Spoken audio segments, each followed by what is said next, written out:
Many people, including teachers and parents, do not quite understand what improving gifted children's relationships with peers. According to Levesque, 1995, the more gifted the child is, the more likely they will have social and emotional difficulties with their peers. Many gifted children struggle with having friends because they are either more mature than kids their age, or they have a different way of thinking, which makes it hard for them to communicate with their peers. But according to Logan and Scarborough, 2008, school clubs and extracurricular activities for all kids would be something that would help kids interact with other kids who share the same interests as them. Hollingworth, 1931, identified the ages of 4 to 9 as the most problematic for highly gifted children due to differences in the levels of social development of these children as opposed to their same age peers. Their needs have to be met in the school system in order for them to feel comfortable with peers, but according to Heller, Monk, and Sternberg, 2000, more often than not, their cognitive, affective, social, and emotional needs are not being met. This leads them to have self-blame issues with being different. Gifted children will also feel like they are not good enough for the people around them, which leads them to have low self-esteem issues. In addition, this makes them feel like they are not accepted by the people around them. This feeling of not being accepted increases their intensities to a high level when it comes to their feelings of inadequacy.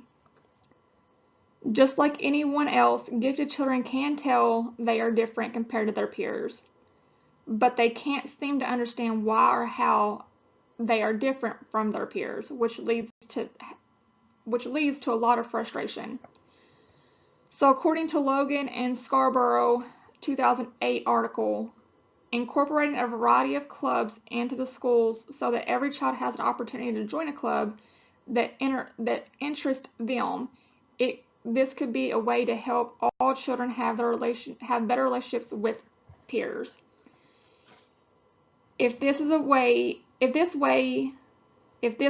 way to help gifted children feel more accepted by everyone around them, such as teachers and peers, they would be more likely to stay in school instead of dropping out.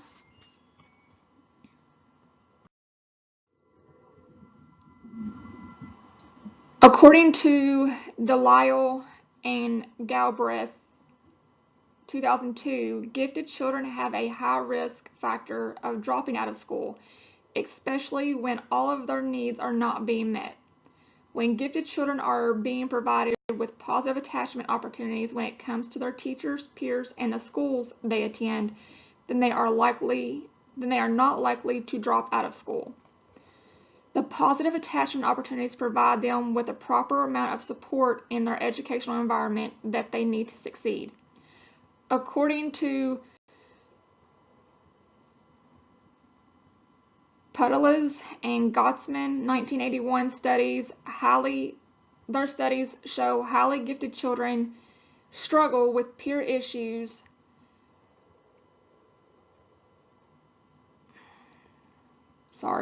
According to Putelas and Gottsman 1981 studies show highly gifted children struggle with peer issues are usually behaving like the unpopular crowd.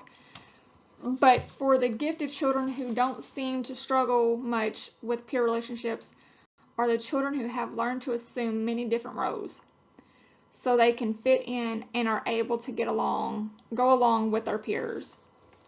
In my research, according to Logan and Scarborough 2008, incorporating clubs into schools can be a good resource for kids to be able to make positive connections with peers and teachers.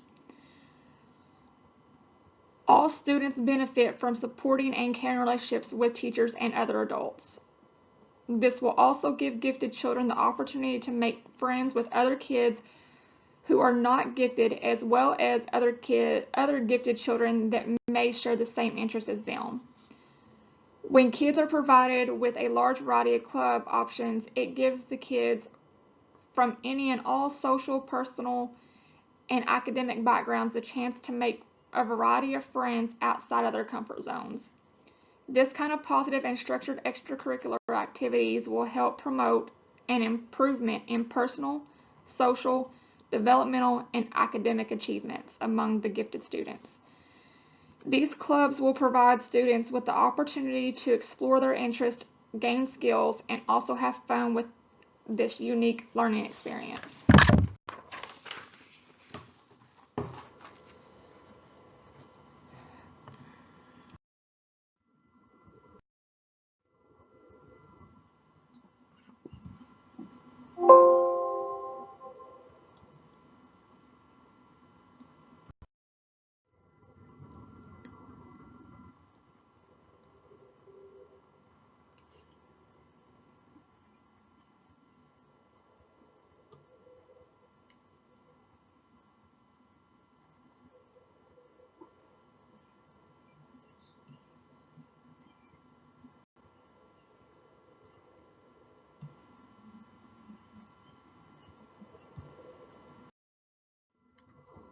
Now on to family counseling needs for the gifted children.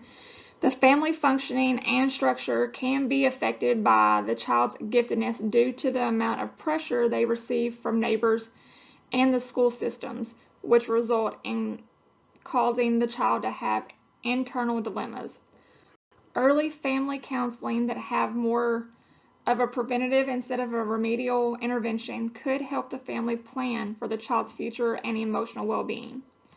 There are different forms of therapy that can be used to help the gifted child and their family through the struggles the child may be having. There will be obstacles that must be dealt with when it comes to being able to meet the counseling needs of gifted children. This would be the failure of professionals who are in the counseling field to acknowledge the needs of the gifted. When there is a stronger effort to educate counselors about the special needs of gifted children, then they can be helped earlier on. It is very important that a gifted child be helped during the early stages of development so their specific cognitive and adaptive skills can be adjusted according to their specific needs. Family therapy can help the gifted child the opportunity to open up about their intensities and the chance to talk about how they feel, how they are being treated at home and at school.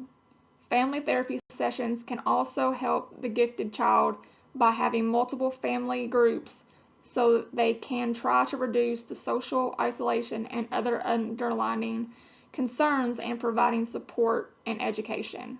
With providing support and education. Family counselors can be advocates that will help draw in support for the child and the family, which can help to form a more positive interaction between the family and the community.